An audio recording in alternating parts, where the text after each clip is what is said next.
And they basically went to their union and they said, listen, we're being asked to do things that we know aren't legal and things that violate our oath of office, and under this new Arizona statute that came into being recently, we could lose our certification if we don't say something about this.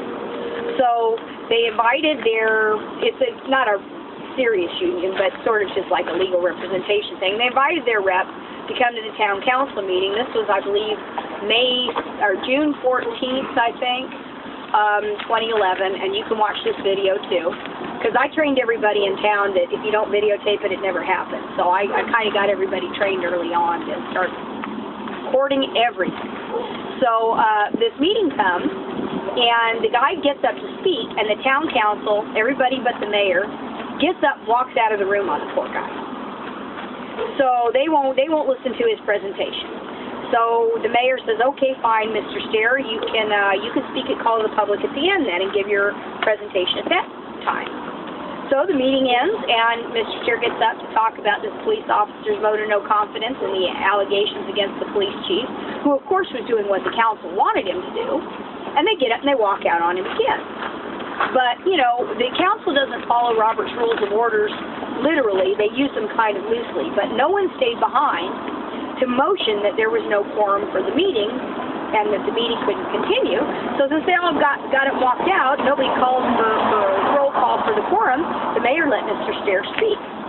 And when he read these allegations against the police chief, you know, the supporters of the police chief and the crooked politicians, they were upset. They were angry. Half the room was wearing blue to support the police chief, half the room was wearing red to support the officers. And you could cut the tension like a knife. The police chief had brought his armed officers in, his supporters. You know, I mean, it was and the meeting ended, and this little old lady that supported the chief and supported the town council, she got up and shoved poor Mr. Roth, who was the Republican precinct committeeman. She shoved him, and of course he got arrested for being the victim of an assault. She shoved him, and then the former mayor, one of our former mayors, got up and grabbed him by the shirt, and neither one of them got arrested, but Mr. Roth got arrested for disorderly conduct. His charges eventually got dropped. And I think in the last 3 years, I have been through 5 false arrests. One of them was a felony for alleged witness tampering for trying to interview somebody for my newspaper. And I've had hundreds of counts of violating the zoning code thrown at me and dismissed. I've had no convictions, and I've had over 800 individual counts thrown at me in the last 3 years, I think. So anyways, things blow up, right? The police officers are complaining, and the council's protecting the police chief.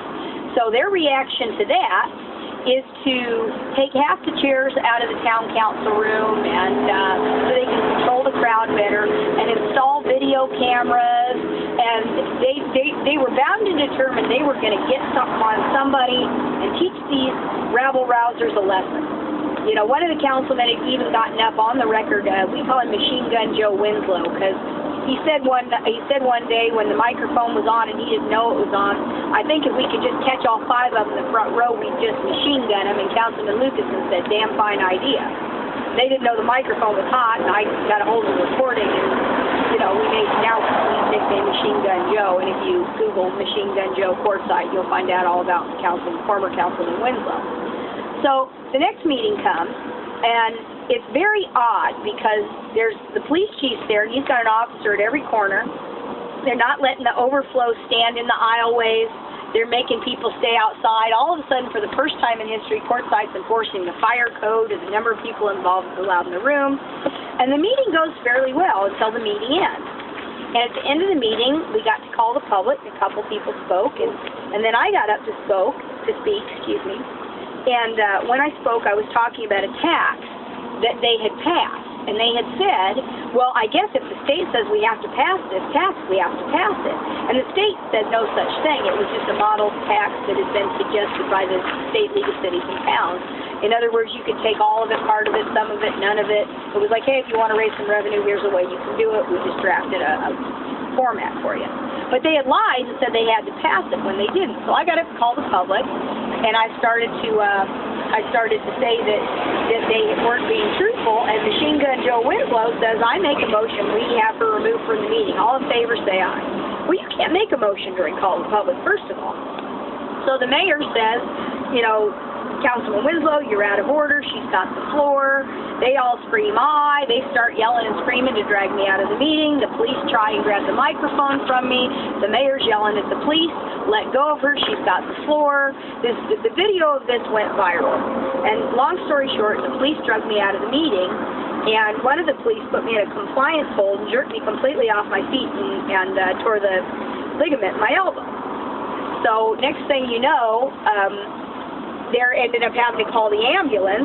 So they cited me. They thought they were going to cart me off to jail, but instead they ended up carting me off in an ambulance in the emergency room and just wrote me a cite and release ticket, and the whole thing blew up in their faces. So their reaction to that was, when the video went viral, they got so many angry emails from people around the country who'd seen this video of how I was treated during the meeting, that it flooded the town servers and messed up their internet thing or whatever, and they got all these angry emails. So Sunday, June 10th, 2011, they call a secret meeting without an emergency meeting, so they don't have to publicly notice it. They send the police to the mayor's house. And he says, with no due respect, no, I'm not getting in your police car. I'll follow you to town hall. And he called us on the way to town hall, about 5 or 6 of us. Quick ran over to the town hall parking lot. Well, he gets to the door. We've got video cameras rolling. And he said, what's going on here? This isn't a legal meeting. I can't be part of any meeting that's not legal. And they locked the door and locked the mayor and the public out of the meeting. Well, the Attorney General later ruled that that was illegal, but he decided not to reprimand him or anything. Oh, they just need to take another open meetings training class. They just had one. They knew better than they didn't. So in the meeting, I got my ear pressed to the door, and they declared that a state of emergency existed. And we weren't really sure exactly what that meant. But even the police that were on duty weren't even told there was an emergency. They made false allegations that they had received death threats. They've never produced a single death threat that anybody sent them in an email. They got the kind of emails that said, I saw that video of how you treated Mrs. Jones, and if you treated a woman like that in front of me, you'd probably be picking your teeth up off the floor. But nobody actually said, I'm coming to Quartzsite to kill you, you idiot, you know. But they said, oh, the emails, the threats, we must declare an emergency because, you know, for our protection. And so then the rumor starts going around. The police themselves that night were the ones that used the term martial law. And of course, martial law doesn't apply to cities and towns. That's at a different level. But, you know, people, then you're getting headlines across the nation. Nazi cop town enacts martial law, you know. I mean, it was just crazy. Absolutely crazy. We didn't know really what any of it meant. The police didn't know what it meant. The state officials were basically saying, not our problem, and we're not going to get involved. The governor, the attorney general, even Sheriff Joe weighed in. Hey, if I was in Quartzsite, I'd straighten up this mess, you know. I mean, this is like a movie script that even a Hollywood scriptwriter couldn't invent.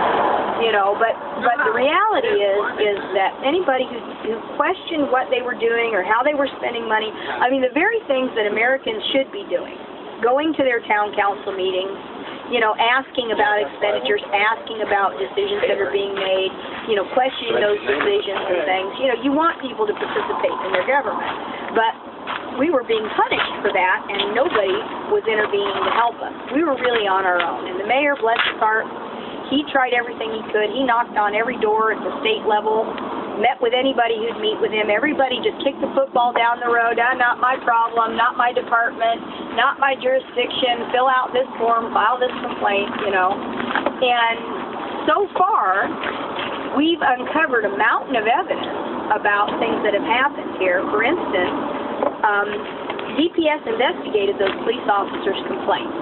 They did a couple of months investigation. Now, we were all surprised because each one of these police officers mentioned my husband, myself, several other people that were perceived to be activists by name. But DPS never came and interviewed any of us to see if we could corroborate what these police officers were alleging. In the end, they uncovered the fact that the police chief and his main sergeant had instructed the evidence technician or themselves had run my husband and I hundreds of times illegally through the NCIC background check system, which is a felony, without probable cause. I think I was run 161 times. My husband was run something like 253 times. And all of this was detailed in the DPS report. But DPS recommended that the case not be prosecuted because no likelihood of conviction, unreliable witnesses, the Attorney General turned it down for prosecution. Nobody wanted to touch it.